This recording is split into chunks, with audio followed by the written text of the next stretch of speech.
Have you ever wondered, like, who was I before I was born? You know? It's a question that's been around forever.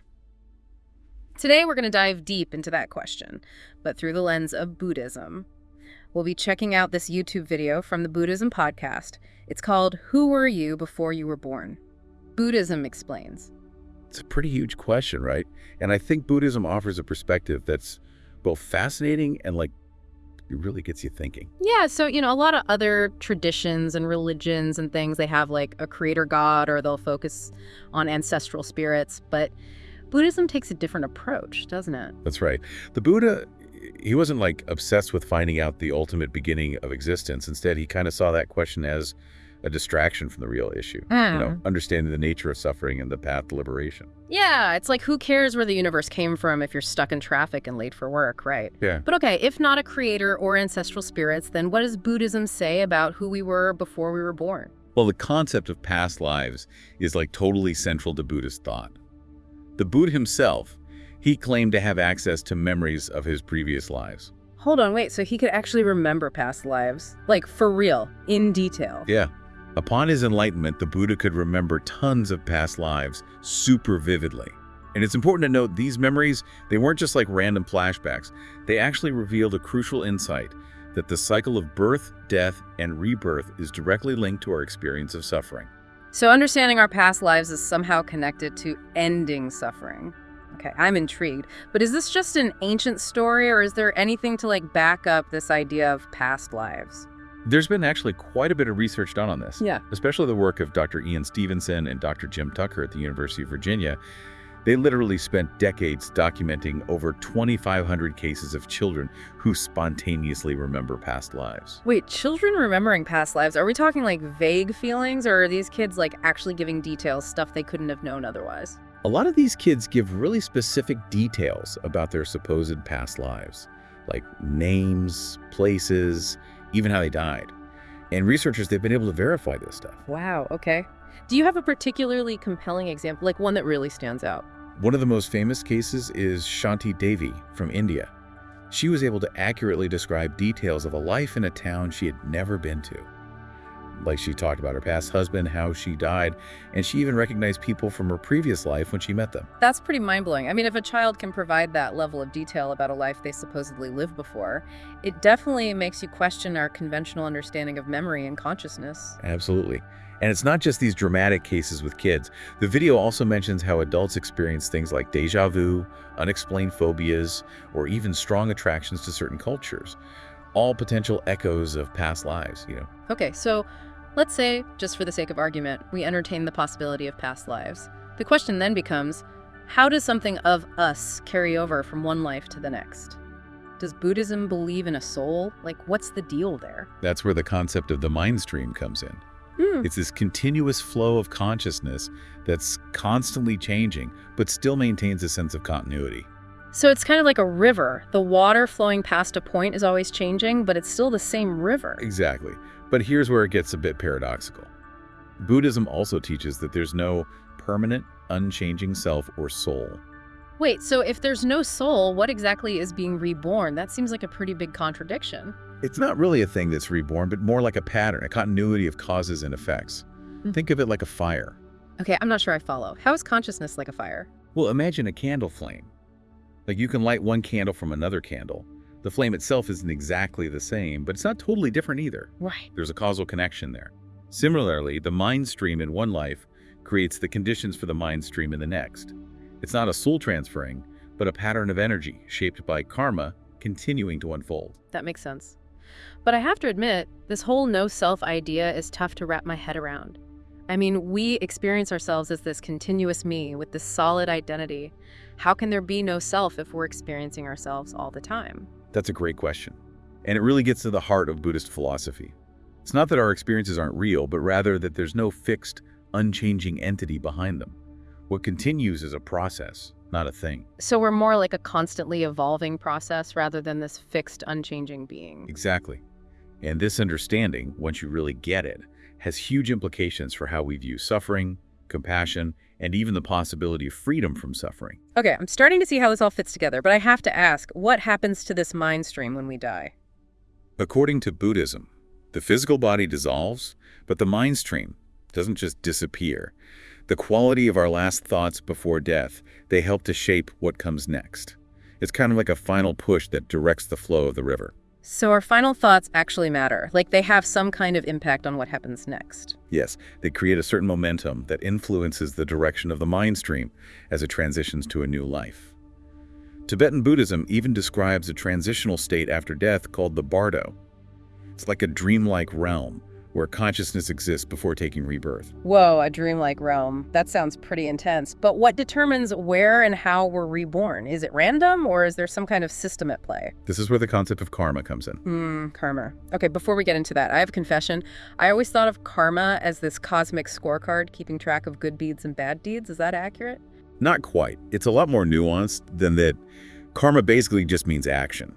Specifically intentional action. Every choice we make, every thought, every word, every deed, it creates an imprint on our mind stream. So it's like throwing a pebble into a pond. Each action creates ripples that spread out and influence the overall pattern. Exactly. We are both the owner and the heir to our actions. It's just cause and effect playing out over time. What we do has consequences, and those consequences shape who we are and who we become. That makes sense. But if it's just cause and effect, why do bad things sometimes happen to good people, and vice versa? It doesn't always seem fair. Well, here's the thing. The effects of our actions aren't always immediate. Some karmic seeds, they sprout quickly, while others may take lifetimes to ripen.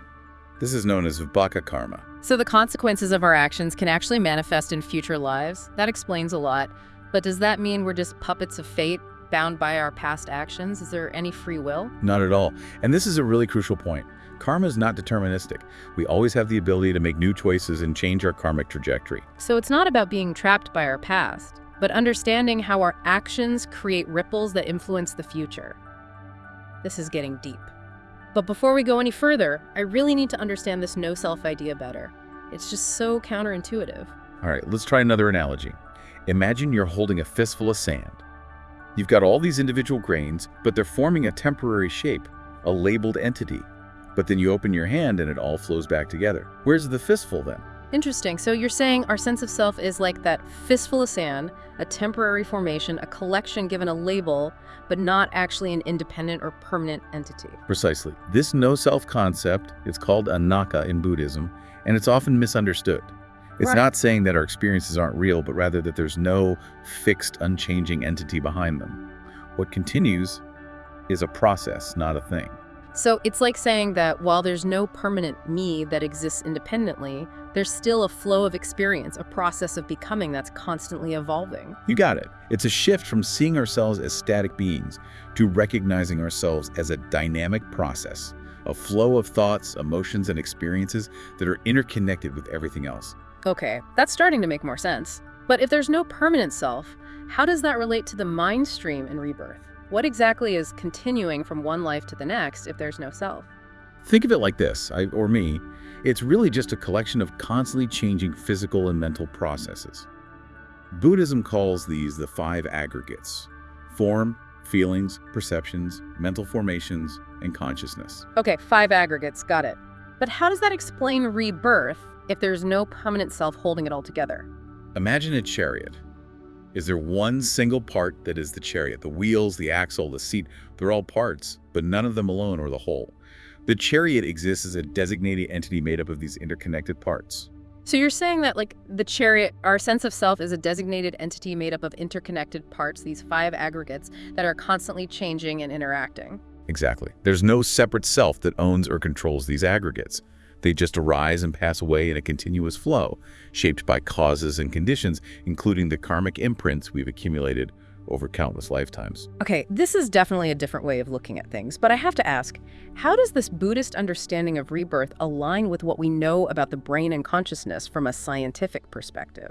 Is there any overlap there? Interestingly enough, there are some fascinating points of convergence between ancient Buddhist wisdom and modern science, particularly in the field of neuroscience. We're seeing that age-old contemplative practices and cutting-edge scientific research are starting to arrive at similar insights about the nature of consciousness. Hold on, are you telling me that science is starting to back up these Buddhist ideas? This is getting good. Tell me more. Okay, you mentioned neuroscience. What exactly is science discovering that aligns with Buddhist teachings? Well, one of the biggest mysteries in neuroscience, is what they call the hard problem of consciousness. It's the question of like how all those physical processes in our brain create subjective experience. You know, the feeling of being you, seeing the color red, feeling joy or sadness. Materialist theories, which basically see matter as the fundamental reality, have a really tough time explaining this. That makes sense. How do you measure the feeling of what it's like to be conscious? It's like trying to measure the weight of a thought. So, what's Buddhism's take on this hard problem? Buddhism kind of flips the script. It suggests that consciousness might not be a product of the brain, but something much more fundamental. Like, think of it as the stage on which the play of our experiences unfolds. Whoa, so instead of consciousness being in the brain exists within consciousness. That's a pretty wild shift in perspective. It is. And think about it, all our experiences, even scientific observations, they all happen within consciousness. We can't really escape it to study it objectively. Okay, my mind is officially bending. But what about memory? Science kind of views it as data stored in the brain. But the video we're talking about brings up some interesting cases that challenge this view, right? Right. Video talks about this thing called terminal lucidity, where people with severe brain damage, like folks with Alzheimer's, they suddenly have these moments of incredible clarity right before death. If memory is all about the physical structure of the brain, how do you explain that? It's almost like their consciousness is flickering back to life, like a final farewell. And then there are those heart transplant cases where recipients report having new memories or personality traits that seem to come from the donor. That always seems so creepy to me, but also kind of fascinating. Yeah, those cases, while they're mostly anecdotal, they raise some pretty interesting questions about the nature of memory and whether it's linked to more than just the brain. Okay, this is where I get a little skeptical. Are we talking about non-local consciousness? Like the idea that our minds are all interconnected somehow? Well, the video does touch on that concept. And it's definitely an area where science is still exploring. And then there's, of course, near-death experiences where people report leaving their bodies, seeing a bright light, and feeling this profound sense of peace and interconnectedness. There are some really striking similarities in these accounts from all different cultures. It's definitely intriguing, but I tend to lean towards scientific explanations. But it's not all just mystical experiences and anecdotal evidence, is it? You mentioned that there's some actual scientific research that supports these Buddhist ideas. Absolutely. There's this whole field called contemplative neuroscience that's studying the effects of meditation on the brain. And the findings are pretty remarkable. Yeah, I've heard a bit about that, like how meditation can actually change the structure of your brain. Exactly. They're finding that regular meditation can boost gray matter in areas associated with attention, compassion, and self-awareness. And this aligns perfectly with what the Buddha taught about developing insight through practice, not just intellectual knowledge. So it's not just about thinking about these concepts, but actually training your mind to perceive reality differently. Exactly. And there's some really interesting research being done with experienced meditators. The video mentions Matir Rikar, a Buddhist monk and molecular biologist who has participated in studies on the effects of meditation on the brain. They found some pretty incredible differences in his brain activity compared to non-meditators. Okay, so let's bring this back to the big picture. Let's say, for the sake of argument, we accept the possibility of past lives. How does this understanding actually change how we live this life? That's the million-dollar question. First off, imagine knowing, not just believing, but truly knowing that this life is just one chapter in a much bigger story. The fear of death kind of starts to loosen its grip. So death becomes less of an ending and more of a transition, like turning the page to the next chapter. Exactly. And it's not just about death. It changes how you look at life, too. Challenges become opportunities for growth and learning, not just random punishments. The ups and downs of life take on a whole new meaning. That's a really interesting point. So the good things we experience aren't just luck, but maybe the result of positive actions from a past life. And the bad things aren't necessarily punishments, but chances to learn and grow. Right. And this understanding can help us develop a really deep sense of compassion. We start to see everyone, not as strangers, but as fellow travelers on this long, crazy journey of birth and death. We've all been mothers, fathers, siblings, friends, even enemies in countless past lives. It really puts things into perspective. We're all connected in ways we might not even realize. But let's get practical. How can we connect with this understanding of past lives? Is there anything we can actually do besides just thinking about it? The video offers some pretty practical suggestions. Meditation's a big one. Some meditation techniques like past life regression or certain types of vipassana meditation, they can help us get a glimpse of those patterns and tendencies we might be carrying over from past lives. Past life regression. That sounds intense. It can be a powerful tool for self-discovery, but it's important to approach it with caution and guidance from a qualified teacher. The video also encourages us to pay attention to recurring patterns in our lives. What challenges keep popping up? What are our natural strengths and weaknesses? These could be echoes of past experiences, karmic imprints playing out in the present. So, like, if I keep attracting the same type of unhealthy relationship, maybe that's a sign that I need to break a karmic cycle. It's worth exploring. Those recurring patterns, they can offer valuable clues about our karmic tendencies. And don't forget those intuitive attractions and aversions. Are you inexplicably drawn to certain cultures, time periods, or activities? Or do you have strong, unexplainable fears? Oh man, I have always been terrified of spiders. Maybe I was a fly in a past life. Okay, maybe that's taking it a bit far, but it is fascinating to think about these things. It is. The video also mentions the Buddha's 5 daily reflections, which are all about cultivating awareness and living with a sense of purpose. The 5 daily reflections, I've heard of those. Remind me what they are. They're pretty straightforward. First, reflect on the fact that you are aging and that you can't avoid getting older. Second, reflect that you're going to get sick at some point. You can't avoid illness. Third, reflect that you will die. You can't avoid death. Fourth, reflect that everything you hold dear and everyone you love, you'll be separated from them. And fifth, reflect that you are the owner of your actions, heir to your actions, born of your actions, related through your actions, and live dependent on your actions. Whatever you do, for good or for evil, that's what you'll inherit. Okay, that last one is a mouthful, but basically it's saying that we're responsible for our actions and their consequences. Exactly, and reflecting on these truths regularly can help us live with more awareness, intention, and compassion. So it's not about being morbid, but about appreciating how precious life is and the importance of making wise choices. But if karma is all about actions and their consequences, does that mean we're destined to keep repeating the same patterns over and over again? Not necessarily. Remember, karma isn't deterministic. We always have the ability to make new choices. And this is where understanding the 3 factors of conception becomes really important. Wait, 3 factors of conception, what are you talking about?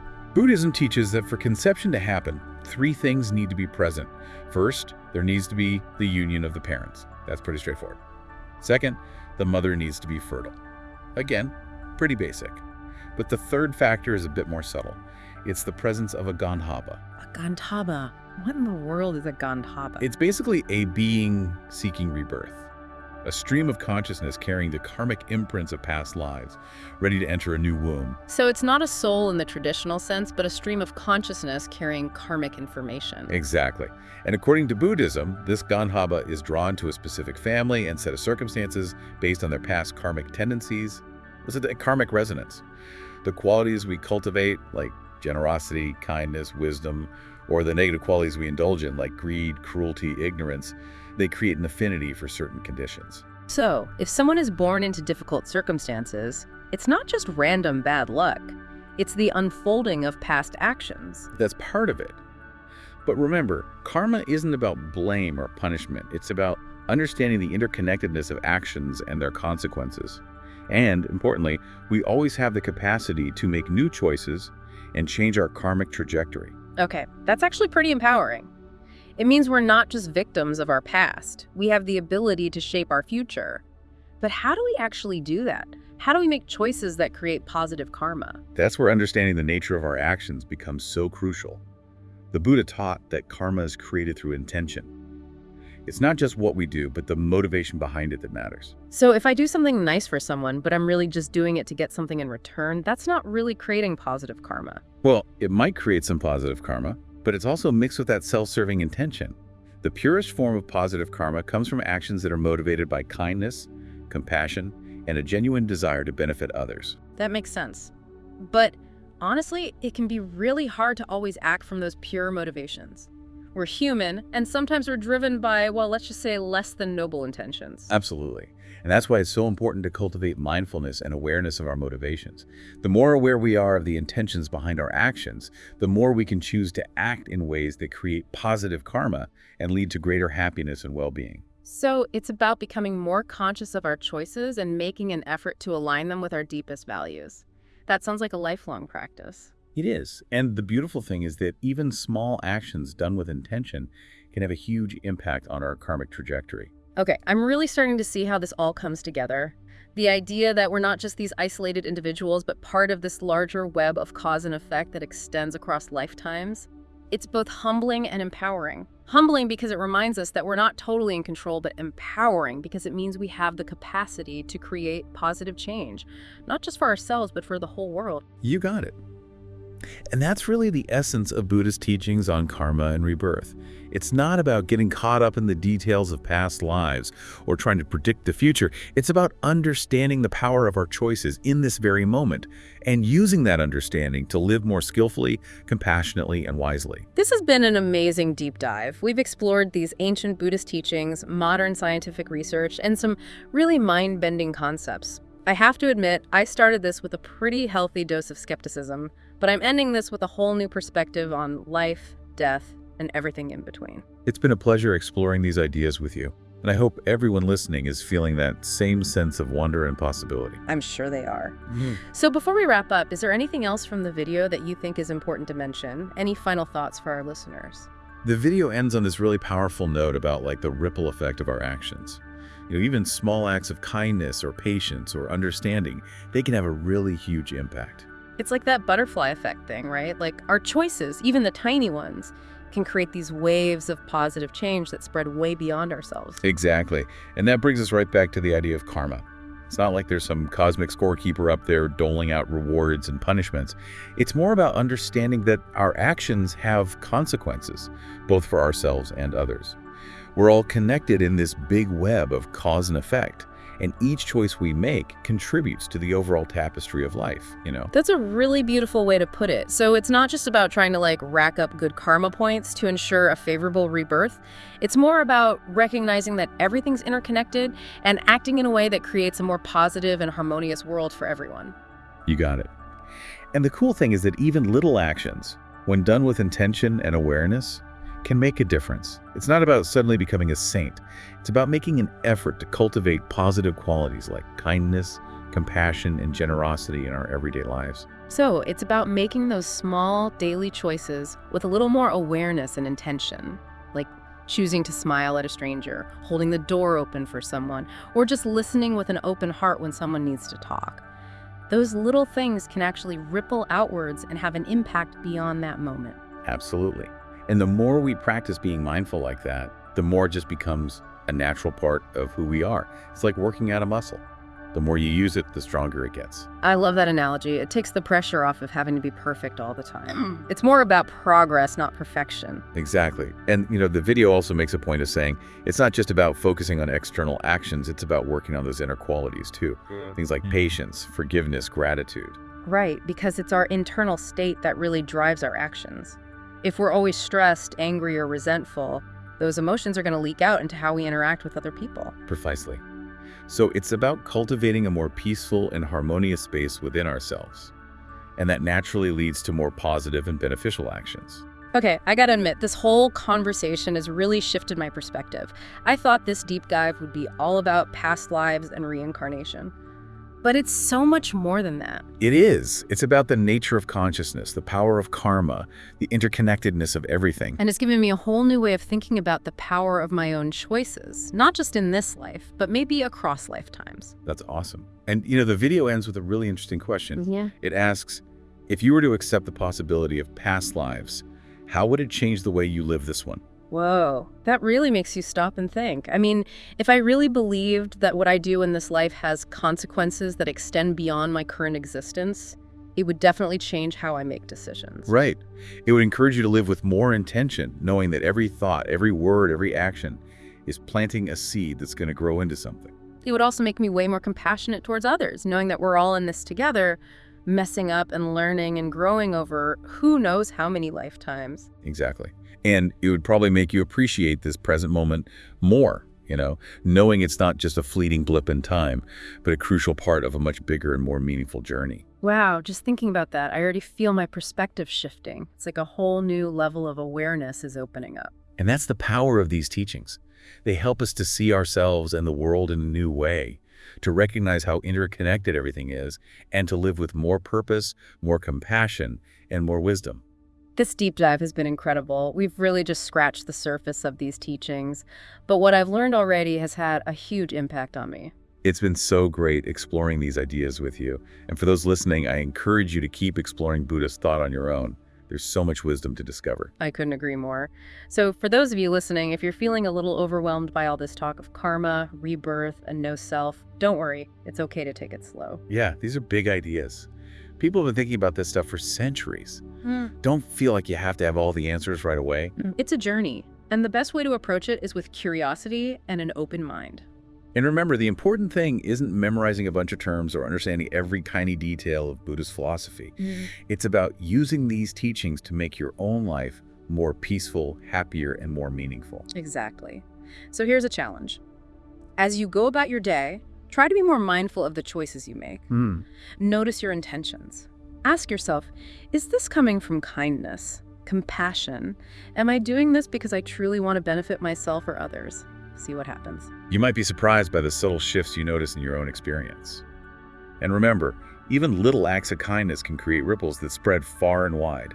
This has been a seriously eye-opening deep dive. I've learned so much about Buddhism, about myself, and about how interconnected everything is. I'm so thankful to you for sharing your knowledge and expertise. It's been my pleasure. Exploring these ideas with you has been great, and I hope everyone listening found this deep dive as interesting and insightful as I have. And remember, fellow deep divers, this isn't the end of the journey. Keep exploring, keep asking questions, and keep diving deep into the mysteries of life. Until next time, stay curious.